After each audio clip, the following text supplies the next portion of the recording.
one of the most intense encounters ever. And as we were coming back, he was mentioning that he made the report to the ranger station, went back out with a group of investigators and the rangers.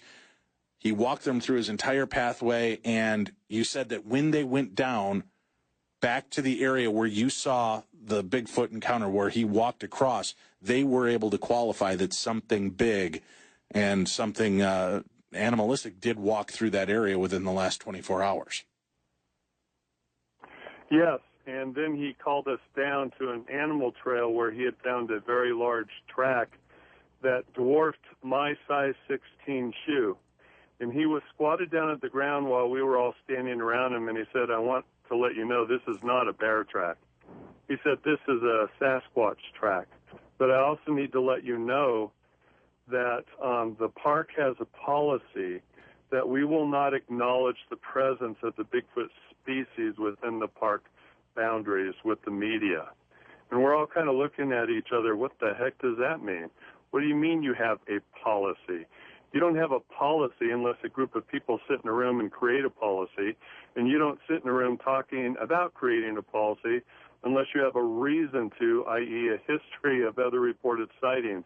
Well, within a month after that, I got phone calls and emails from over 30 people who used to work at the park, hike through the park, hunt near the park, mine near the park, camp near the park, who all had encounters. And it was just like, wow. How does that feel? I mean, as somebody who's, this is kind of an eye-opening experience for you, and suddenly you realize that all of these encounters, all these stories people have told for so long, there's some validity to it, and now you're meeting a community of these people. Is that kind of a life-changing moment for you? Well, that was a life-changing moment for me back then. And that was also before the advent of Facebook. So there were email listservs to join to learn more about Bigfoot. But then I also, because I was a psychologist, and I still am, and because the encounter occurred within a national park, all these things came together for the perfect storm that that thrusted me to the top of the pinnacle of Bigfootdom. All of a sudden I had all these media sources coming after me, radio interviews, newspaper interviews, TV shows, and then I started realizing that there were a lot of people on Bigfootdom who were getting ticked at me because I was getting all this attention, and I just stepped right into it. I knew I wasn't even researching, wasn't even looking for this to happen, and all these people are coming after me to want to hear the story, want to know more. And so then I learned about Bigfoot politics and how nasty it can be. Fortunately, at that time, I had Matt Moneymaker, who's the head of the BFRO, taking me under his wing, and he kind of guided me through some of it until that also got a little political. So I kind of withdrew a little bit, kind of had my own research team, consisted of some really quality guys, including Dr. Bill York, a British wildlife biologist who had over 40 years of experience in Africa. He was a consultant to help the animal kingdom get up and running for Walt Disney World. And so he was a good guy to have on our team. Unfortunately, he passed away 2 years after I got to know him from a heart attack. So then I kind of withdrew some more, but I was my approach was totally old school, the way, pretty much a large majority of Bigfooters do it. You use a lot of high-tech equipment, the trail cams, seismic sensors, night vision equipment, thermal imaging. We had it all. We were doing it all. And the Bigfoot would always keep their distance.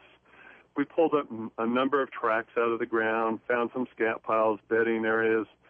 We'd whack a tree. We'd occasionally get a whack back. We would do a bobo scream out in the woods and occasionally get a scream back.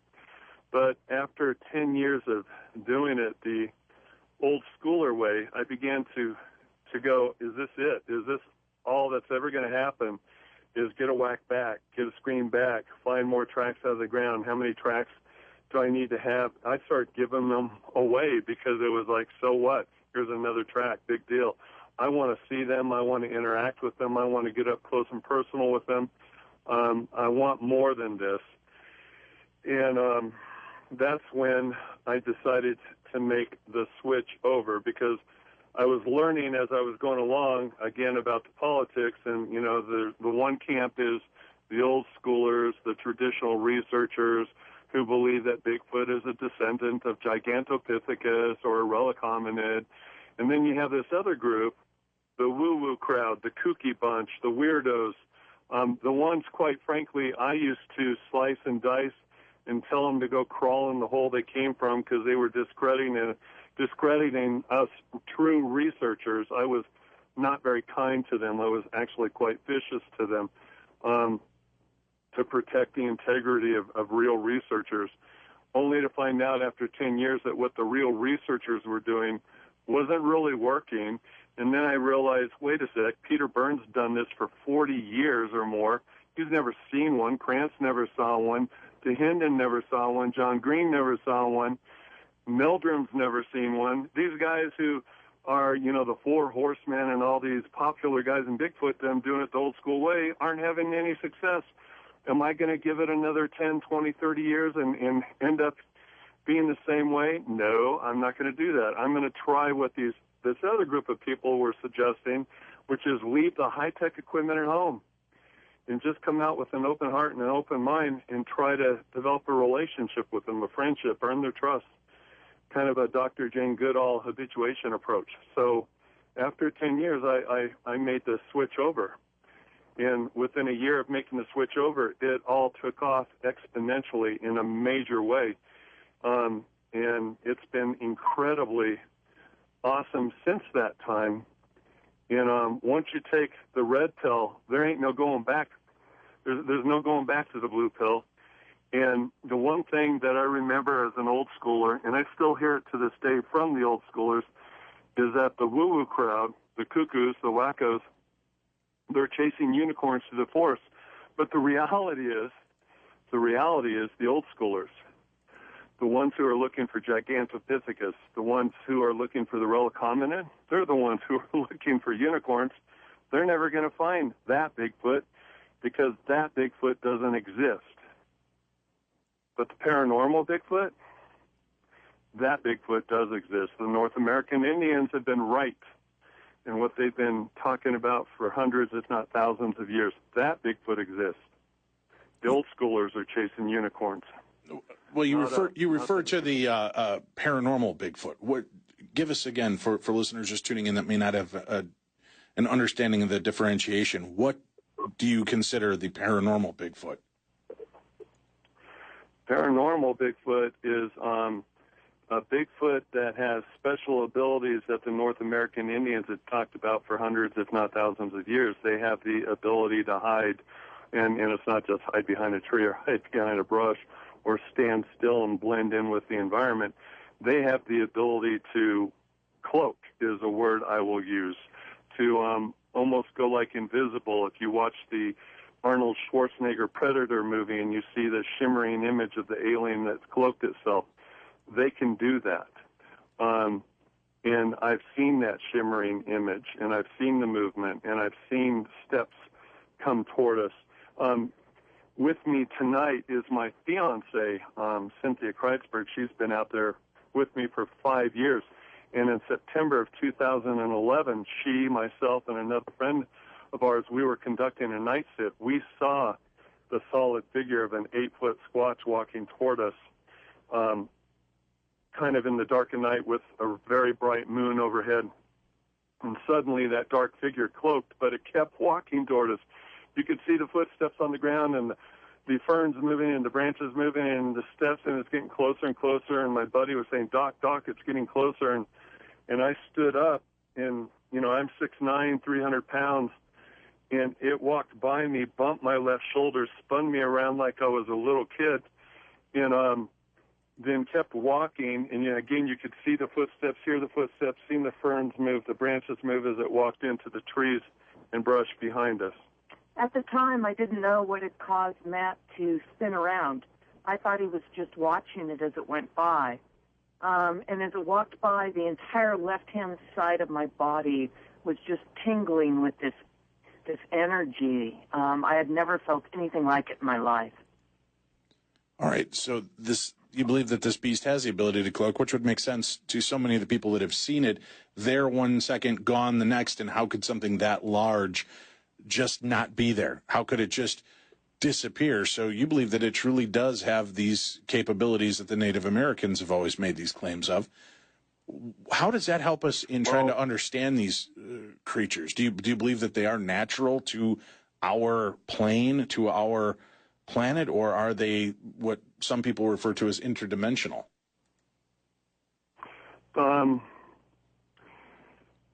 They're definitely interdimensional, and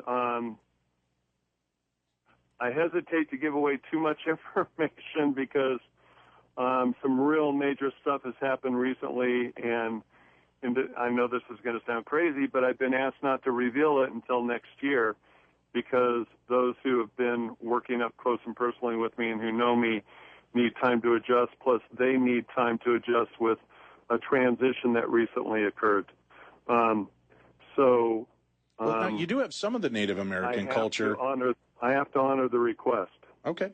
You have some of the Native American cultures who have referred to these as another tribe, and in some cases being cannibalistic, that they've fed on humans, they've fed on each other, they've fed on other animals.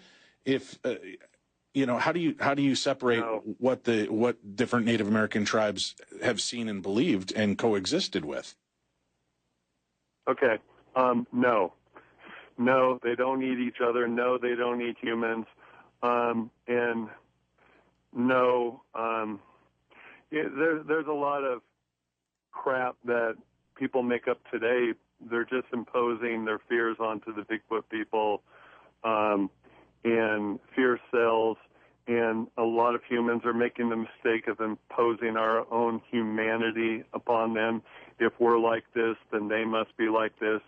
Now, getting back to tribes, yes, they do live in family groups, and the family groups do belong to clans. They're very ethical and moral, and they're very gentle, kind, and humble at heart. And they're obviously not very trusting of humans. And quite frankly, the monsters of the forest are us. We're the monsters. We're the ones that shoot everything in the woods, cut everything down, blow everything up. When I carry my 44 mag out there with me, it's for black bear, cougar, wolves, but mostly for stupid humans. The humans are the monsters of the forest, not the forest people. Okay. You've recorded some of these different calls, some of these different communications. Do you want to start to walk us through and introduce us to some of this, and then we'll spend the next half an hour playing some of these bits and hearing your tale of how you captured them? Sure. When I switched over to habituating mode, Dr. Jane Goodall mode, I left all the high-tech equipment at home. I did use passive technology anchored down in the base camp. I would leave a parabolic microphone dish on top of the vehicle and with a digital Sony recorder, and I would record all night long, sometimes 8, 10, 12 hours long.